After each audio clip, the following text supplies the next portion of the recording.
Persembahan sandiwara sastra yang dibawakan oleh mahasiswa Pendidikan Bahasa dan Sastra Indonesia Universitas PGRI Yogyakarta kelas F1 kelompok A dengan judul Ayahku Pulang karya Usmar Ismail yang diadaptasi oleh kelompok A, diperankan oleh Mareta Wirabakti sebagai Saleh dan Gunarto, Ayu Sri Lestari sebagai istri Saleh, Tri Hastuti sebagai Maimun, dan Vira Yuniarti sebagai Mintarsi.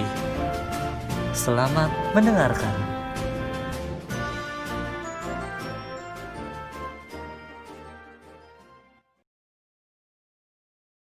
Naskah drama berjudul Ayahku Pulang ini berkisah tentang seorang ayah yang bernama Raden Saleh yang tega meninggalkan istri dan anak-anaknya yang masih kecil demi mengejar harta.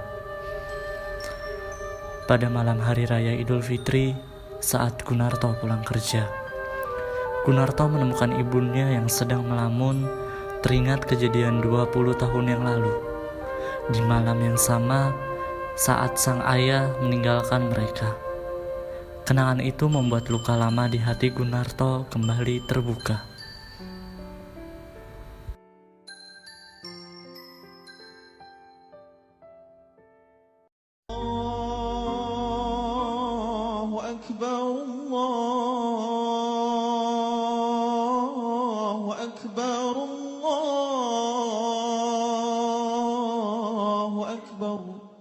Masih berpikir lagi, Bu. Malam hari raya Narto, dengarlah suara beduk itu bersahut-sahutan.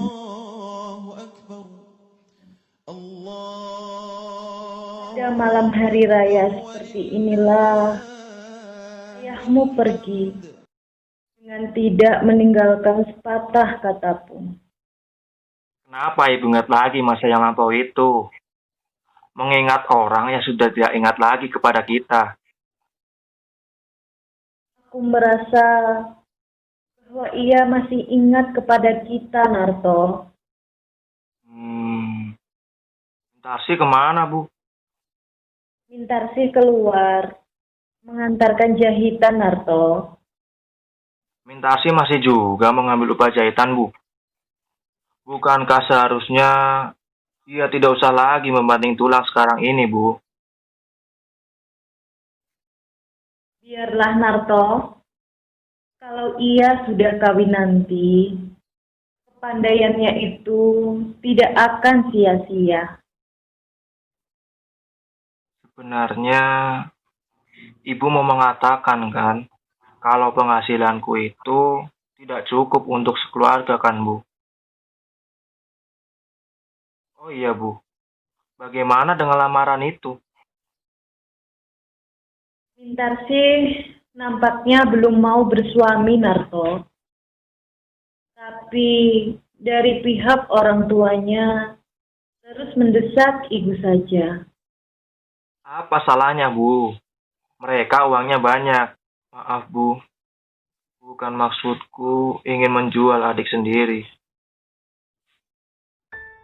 Ayahmu seorang hartawan yang mempunyai tanah dan kekayaan yang sangat banyak. Tetapi kemudian, seperti pokok yang ditiup angin kencang, buahnya gugur karena tidak, Narto. Aku tidak mau adikmu bersuamikan seorang hartawan. Biarlah ia hidup sederhana. Mintarsi mestilah bersuamikan orang yang berbudi tinggi, nak. Tapi, Bu, kalau bisa keduanya sekaligus, ada harta dan ada budi. Cari di mana, Narto? Adik kau, Mintarsi, hanyalah seorang gadis biasa. Apalagi sekarang ini kita dalam keadaan susah. Semua ini adalah karena ulah ayah. Hingga Mintarsi harus menderita pula. Sejak kecil Mintarsi sudah merasakan pahit getirnya kehidupan. Kalau saja aku punya uang 1 juta saja. Buat perkawinan Mintarsi, 500.000 rupiah sudah cukup, Narto. Sudah Mintarsi, datanglah giliranmu, Narto. Ah, aku kawin, Bu. Belum bisa aku memikirkan kesenangan diriku sekarang ini, Bu. Ibu merasa bahagia kalau kau bahagia, Narto. Karena nasibku bersuami tidak baik benar. Malam hari raya sewaktu ia pergi, tak tahu apa yang mesti ku kerjakan. Tapi Maimun lambat benar pulang hari ini, Bu. barangkali banyak yang harus ia kerjakan, Narto. Karena katanya mungkin bulan depan ia naik gaji. Betulkah itu, Bu? Maimun memang pintar. Otaknya encer. Narto, siapa gadis yang sering ibu lihat bersepeda bersamamu, Nak? Siapa, Bu? Dia itu cuma teman kerja, Bu. Tapi ibu rasa pantas sekali buat kau, Narto. Meskipun ibu rasa dia bukanlah orang yang rendahan seperti kita. Tapi kalau kau suka, Sudahlah, Bu. Buat apa memikirkan kawin sekarang ini? Mungkin kalau 10 tahun lagi, kalau semuanya sudah beres, Bu. الله أكبر الله أكبر الله أكبر لا إله إلا الله والله أكبر الله أكبر ولله الحمد.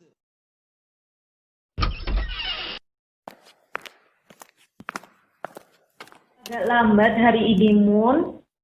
Gimana kau berbuka puasa tadi, Nak? Ya lembur, Bu.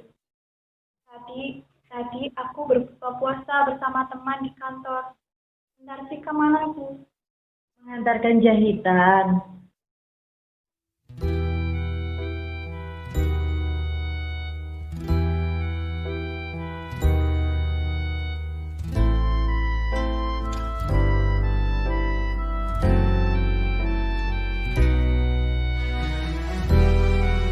Ada kabar aneh nih.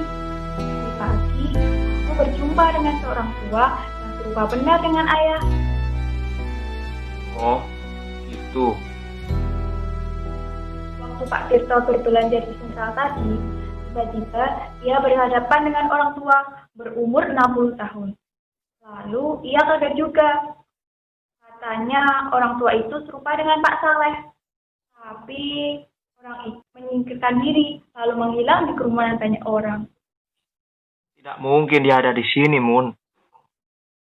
Ibu kira dia sudah meninggal atau ke luar negeri. Sudah 20 tahun semenjak dia pergi pada malam hari raya seperti ini. Ada yang mengatakan dia di Singapura, Bu. Tapi itu sudah 20 tahun yang lalu, Nak.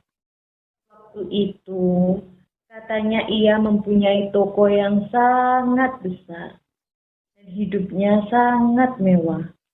Sebenarnya rupa ayah seperti apa, Bu?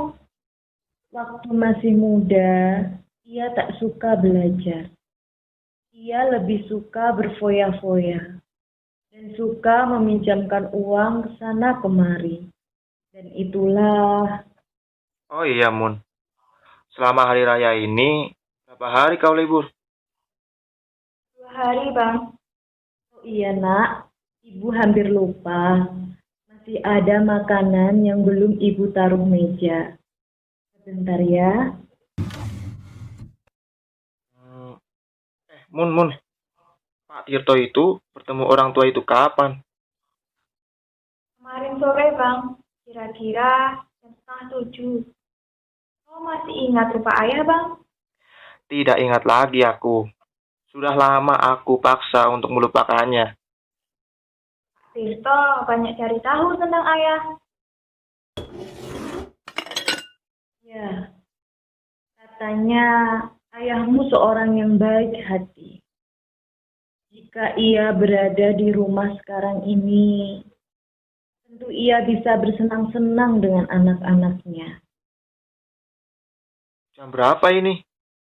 Mintarsi seharusnya sudah pulang. Bang Narto, tadi pagi aku berkenalan dengan orang India. Dia mengajarkanku bahasa Urdu, dan aku memberikannya pelajaran bahasa Indonesia. Baguslah itu. Kau itu harus mengumpulkan ilmu sebanyak-banyaknya, supaya kau dapat banggakan kalau kau bisa jadi orang yang sangat berguna bagi masyarakat.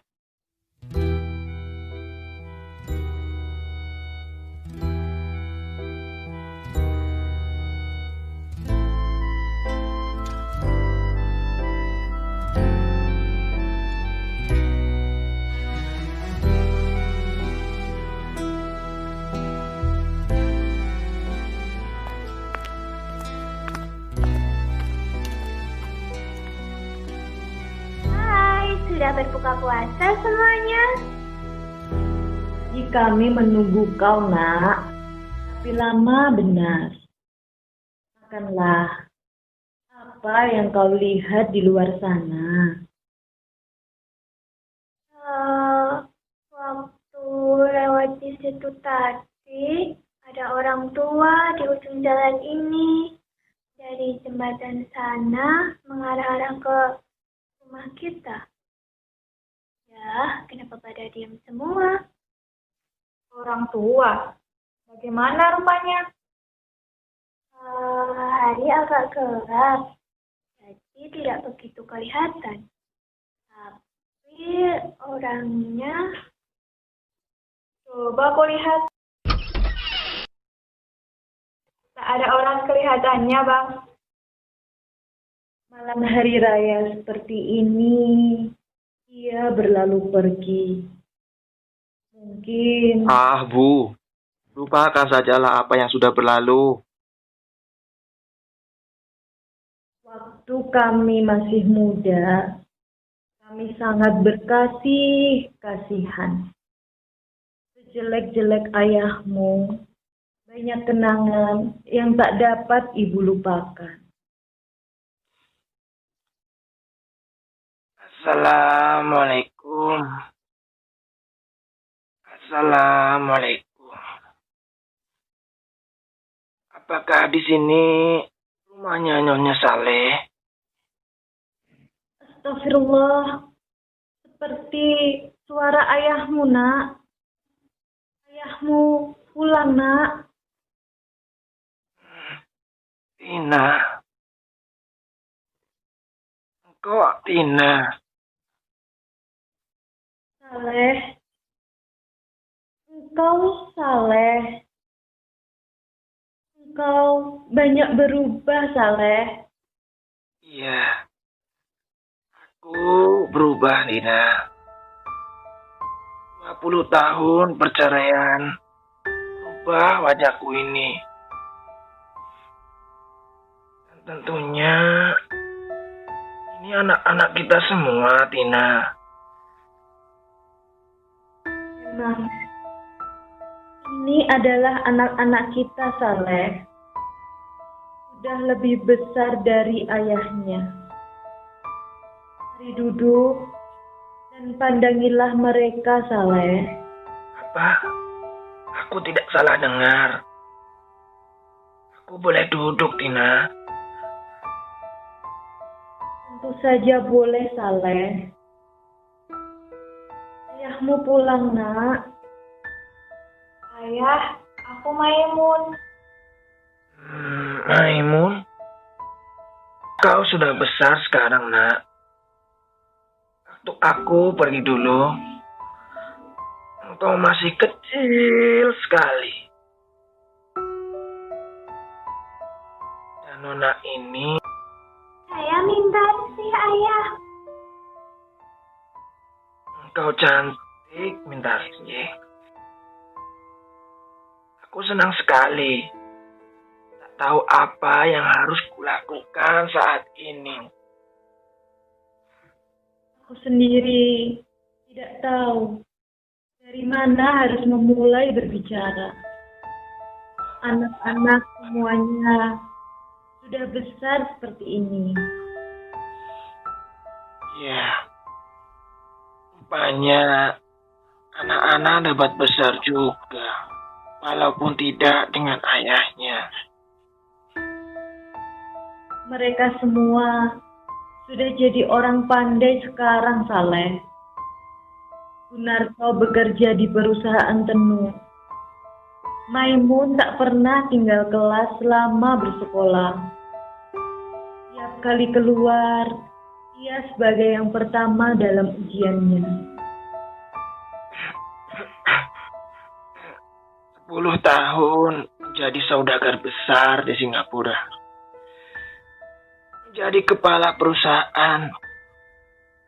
Tapi malang bagiku. Toko itu habis terbakar. Saham-saham yang kubeli rosot semua nilainya. Habis berani. Sudah itu, semua yang kukerjakan tak ada lagi yang sempurna.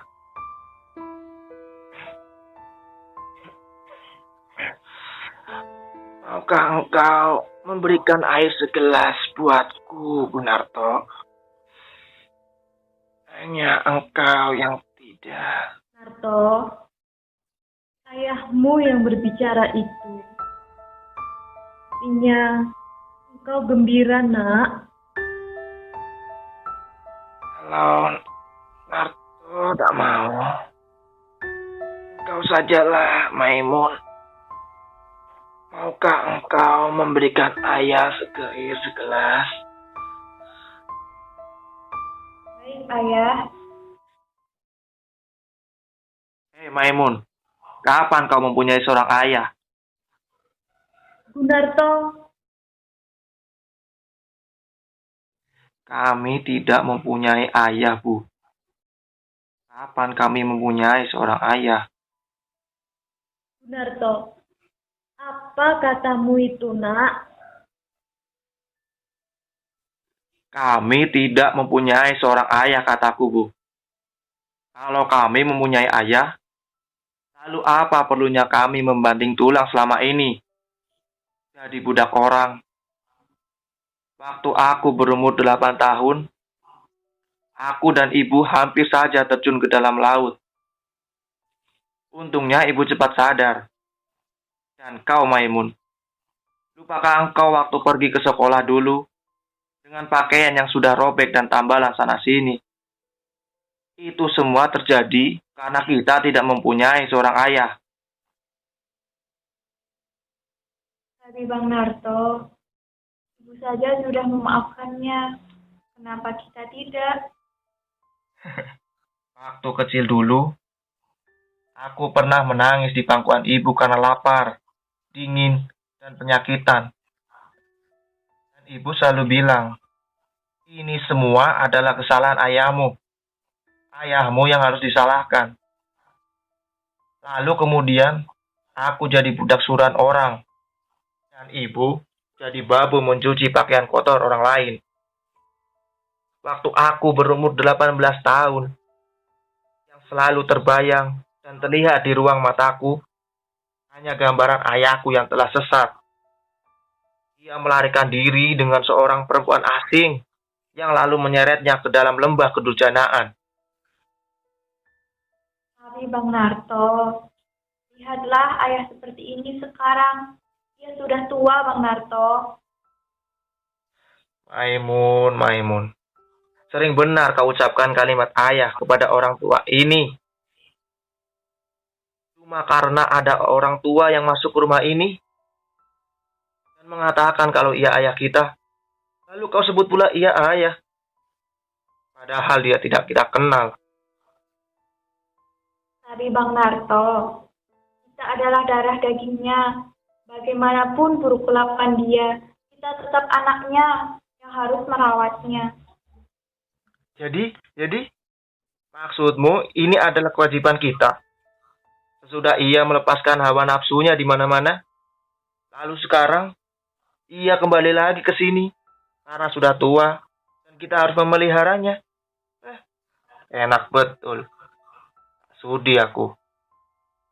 Gunarto, sampai hati kau berkata begitu terhadap ayahmu, nak.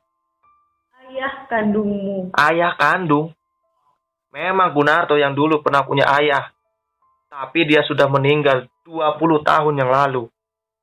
Dan Gunarto yang sekarang adalah Gunarto yang dibentuk oleh Gunarto sendiri. Aku memang berdosa dulu. Dan itulah sebabnya aku kembali pada hari ini.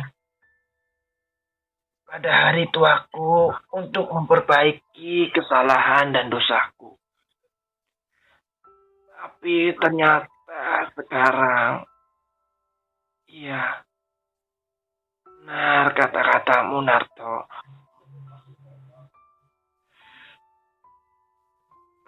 Baiklah, aku akan pergi. Tahukah kau, Narto? Bagaimana sedih rasaku. Aku yang pernah dihormati. Orang kaya yang memiliki uang berjuta-juta. Sekarang diusir sebagai pengemis oleh seorang anak kandungnya sendiri. Tunggu dulu, Ayah. Jika Bang Narto tidak mau menerima Ayah, akulah yang menerima Ayah. Jangan kau membela-bela dia. Ingat, siapa yang membesarkan kau? Kau lupa. Akulah yang membiayaimu selama ini dari penghasilanku sebagai kuli dan kacung suruhan. Engkau menyakiti hati ibu, Bang.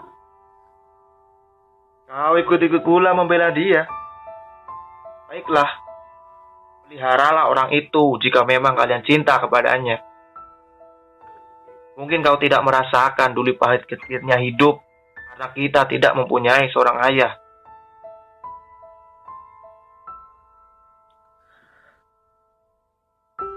Aku mengerti. Bagiku tidak ada jalan untuk kembali. Jika aku kembali, aku hanya mengganggu kedamaian dan kebahagiaan anak-anakku saja. Biarkanlah aku pergi. Ayah, apa Ayah punya uang? Ayah sudah makan. Kemana Ayah akan pergi sekarang? Tepi jalan ataupun dalam sungai. Aku cuma seorang pengemis sekarang. Seharusnya memang aku malu untuk masuk ke dalam rumah ini yang dulu kutinggalkan.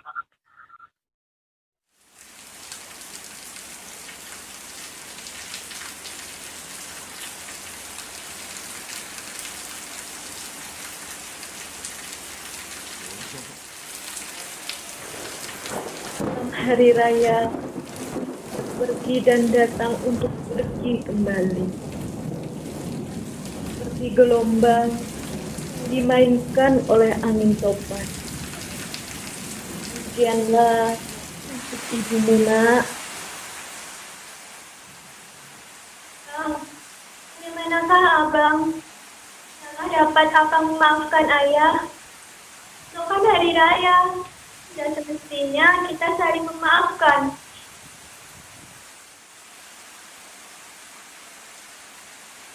Tidak ada rasa belas kasihan, tidak ada rasa tanggung jawab terhadap adiknya yang tidak berayah lagi.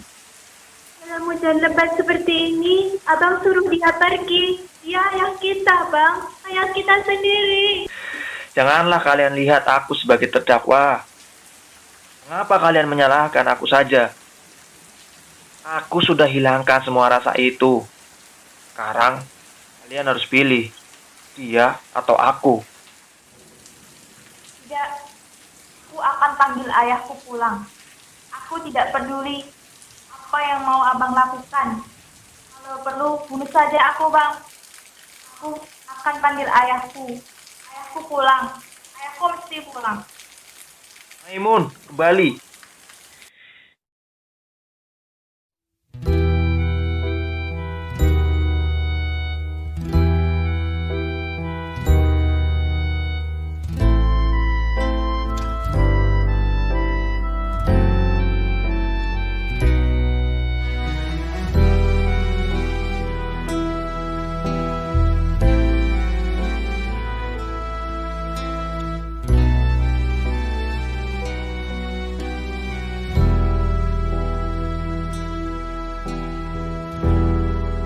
Mana ayahmu, nak?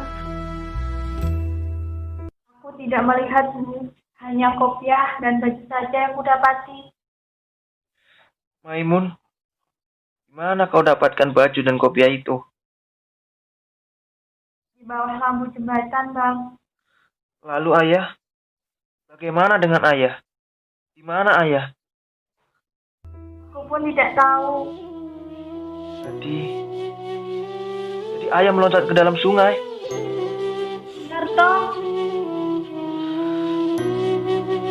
Dia tak menerima penghinaan dariku.